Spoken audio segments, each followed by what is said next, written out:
大家好，我是周妈妈。每年9到10月份正是小米椒大量上市的季节。这个季节的小米椒不仅辣度高、香味浓，更重要的是价格便宜，很多朋友都喜欢买一点来保存起来。今天我来分享我保存小米椒的好方法。这是我今天去菜市场买的小米椒。这段时间的小米椒价格确实比之前便宜多了。今天我买成7元现金。在保存之前，首先我来分享一下如何挑选小米椒。一看小米椒的把子颜色呈翠绿色，没有枯萎，说明是采摘在家里，非常新鲜。其次，看小米椒颜色表面鲜亮，颗粒饱满，说明辣度更高，吃起来更香更够味。二捏，用手捏一捏，小米椒捏起来硬皱皱的，不是软趴趴的那种。这种小米椒说明新鲜，更有利于保存。像我手头这种有海斑并且坏掉的，一定要挑选出来，这种不利于保存。小米椒顾名思义，像我手头这种身子越小、细长的，吃起来才有小米椒的味道。反之，像我手头这种个头大的，吃起来反而不香，切开后里面一包海椒籽。保存小米椒的第一步，首先剪掉小米椒上的把子2/3，切记不能将小米椒的把子全部摘掉，不然会空心，会坏掉。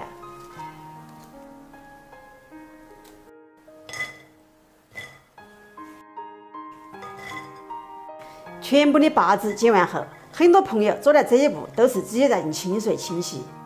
清洗过后的海椒上面沾上了生水，容易滋生细菌，海椒很快就坏掉了。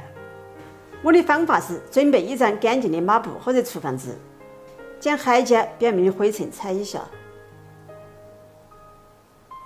全部处理好后，接下来进入保存海椒的第一个关键步骤：盆里倒上食用油，戴上一次性手套，拌匀，让每一颗海椒均匀地沾上食用油，这样相当于在海椒的表面形成一层油膜，也就是一层保护膜，外面的水分进不来，里面的水分不流失，从而达到更好的保鲜作用。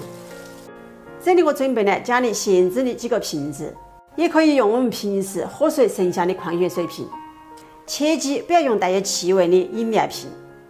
清洗干净，一定要晾干里面的水分。然后将处理好的辣椒装进瓶里，一边装一边抖动一下瓶子，这样海椒装得更多一些。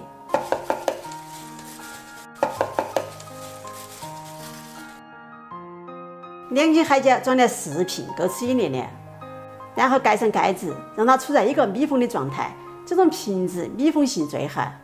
吃的时候拿取也方便，放进冰箱里也不占位置。